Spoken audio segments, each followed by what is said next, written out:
protagonist on my drive. And I've been very busy, so I haven't really had a lot of time to edit videos, so this will probably be out probably way later than when I shot this. But I also wanted to give just a quick talk and a quick review to Xmen 97. If you are a fan of the Marvel 90s cartoon, and I'm talking Spider-Man, Fantastic Four, Iron Man, even though that was technically Force Works, and I think the Hulk, and all those, and of course X-Men being one of the crown jewels, you are going to enjoy Xmen 97.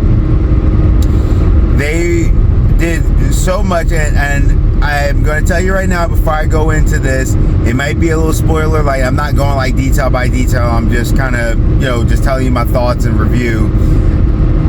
So a couple things which I'm going to assume, actually I saw online, so they kind of already established, so I apologize, but like I said, I'm not going to go too deep. They handled storylines so well and characterizations so well.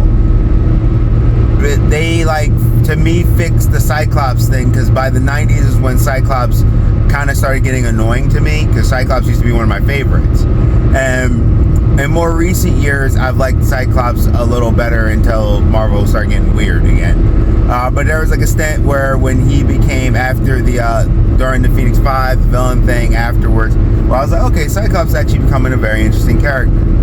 Kind of had a heel turn. And then he kind of went back. And then from that point on, I actually started really thinking that they kind of, for the most part, course corrected Cyclops again.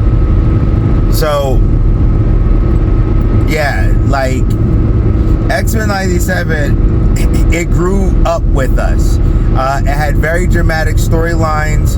It had very interesting things happen. How the villains work, the villains that they picked, and I was extremely happy about. Things I was surprised about. I know it resonated with folks too, because you would have people bring up wow, this makes me think of this, and this makes me think of that, and I thought that was very well done. Even though, as usual with X-Men, sometimes people put too much onto something, not realizing that it's a commentary over everything. But I think Bo DeVeo really knocked it out the park. They got a hot commodity here. This dude was able to close out storylines from other 90s stuff that I loved and connected things. And I was like, this is what I'm talking about. It's probably one of the best things. No, actually, I would say right now, probably outside of Guardians, the top thing that we've gotten from Marvel in the last 5 years. 4 or 5 years, depending on after Endgame. Most of their shows are trash. A few are pretty good. What If is pretty good, but I haven't gotten through What If Season 2 yet. But this series is fantastic. One of the things I like too, and I saw some people complaining, and I'm like, that's a stupid complaint, cry harder. The series isn't focused on Wolverine. That, as much as I like some of the old X-Men and X-Men First Class, I really enjoyed. One of the issues I had was they always had a central character. And instead of doing a story of the team and the situation, it was the central character and then the other were co-stars. And it should have been more about the team itself, because that's why it's called X-Men. The originals was focused on Wolverine, then Wolverine got his own movie set, which I love, but I think that's one of the things that kind of hurt his movies too. I know people say other stuff about X-Men Origins, whatever. I think one of the things that hurt it was we kind of already had his backstory, and they kind of kept redoing it. And then when you got the First Class timeline, then it was like Magneto, Xavier, X-Men focused, and Mystique, and then but the focus did start kind of leaning more and more and more towards Mystique. And even in the last movie, she was like taken out, it was like, you guys, like when they did that weird Sentinel thing, like even though that would have been more Morph's thing or other characters, somehow Mystique's character made the adaptable Super Sentinels and stuff, which was a little weird. But it's just like things like that where it's like, okay, you know what I mean? So I think they really did a great job. Everyone got their times to shine. There was a lot of awesome cameos, and how they did that was great. Morphs was very interesting. I like the fact, and this was what I was like talking about, he's non-binary, but that's not what makes him a character. It's just a part of who Morph is, and I thought that was the best way to approach it. And I'm looking at Marvel, like, Marvel, take notes. What Bo did is what you should be doing throughout. Not doing a forced place messaging. And that's the part I always think people get mixed up, because I started seeing people do this weird thing where they're like, X-Men's always been woke. That's not what people mean when they're talking about woke. You mean X-Men has always been diverse. What they did in there, that was diverse. It was a part of the character, not the whole character. When I read Iceman, that was the whole character. It was about now just him being gay and how he thinks about being gay, how he gay. Like, I'm like, with some superhero stuff, but I'm like, that's just only one part of the character. Like, I need a more three-dimensional kind of character, not they're the bestest of the bestest and they happen to be this, or they're a woman and they're bestest of the bestest and they didn't earn it. So X-Men in 97, it was done right. That's the way you do it. And I love the character Sunspot. I was so happy to see Sunspot in 97.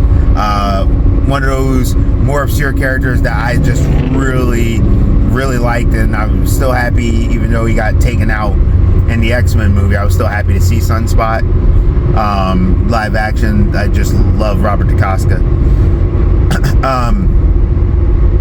So yeah, but the stuff was cool. The things with the Sentinels was awesome. They had these cool fights.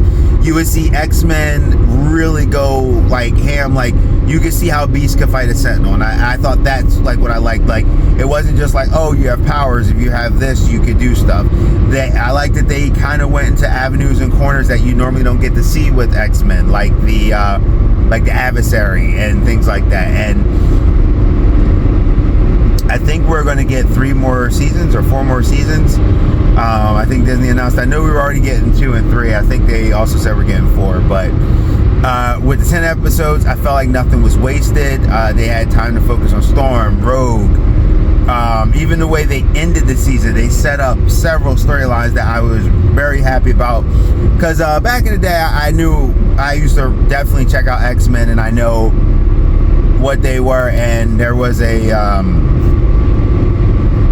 Cyclops focused story that I really loved, and I like what they did with Madeline Pryor in the current comics, but they kind of, to me, took a very long time to get there, which is fine, but I think they could have focused on that a little sooner as a character a few years ago. But I'm still very agreeant on where she's at right now, and I thought it was really great that they did the same thing in the show, but much more tighter. And that's one of the major things. A lot of the storylines were very tight, concise, and actually handled, my personal opinion, better than some of the comics, or with the comics that they're based off of. And that's what I wanted to see. So I know this is more of like a rambling kind of video, but it's just, they were cooking on all cylinders. And I watched it weekly, and I gave my first take on the first episodes that dropped, and it never let up. And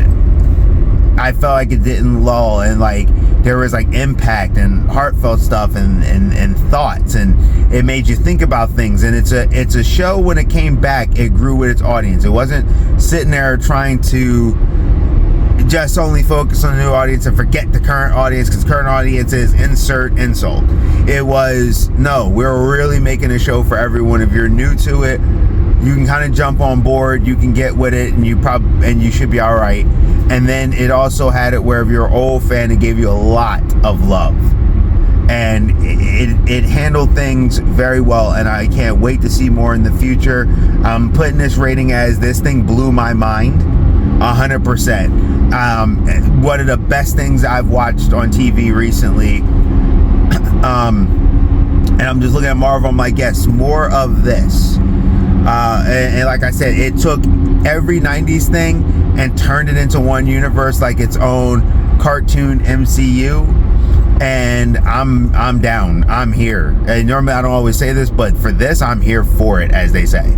I'm down with this. Like, I definitely can't wait to get more, and I can't wait to see what they do next. And I just loved everything that they put together, the characterizations from one place to another. It was very fast paced and very going. I would love to hear what you all think of Xmen 97. Like I said, I kind of did more of this review as just my thoughts with a little bit of spoilers. I didn't want to get into too much detail, but I'll say this: the characters they brought in, very happy about. I'm happy that they moved Jubilee forward, because just what her power base, when you know what it is, she as a character should be more powerful across the board, and they need to move her forward, and they have been, and I think that's been really a really good way to do things. Even for all the cast did very good with the voice acting. Some of them have passed away, so they had to get other people, and the people who did the new voices were very good. I still think it was a little dumb that they had to get an Asian person to play Jubilee, because it's called acting for a reason. People can, especially voice acting, people can play a part and do not have to be the same race or an alien or a robot to play said part. So I thought that was kind of ridiculous. But outside of that, but at the same time, she did a fantastic job. Tell me what you think of Xmen 97. I've rambled on long enough. Like I said, blew my mind. Geek Protagonist, you stay safe, you stay healthy, stay real, and I'll see you.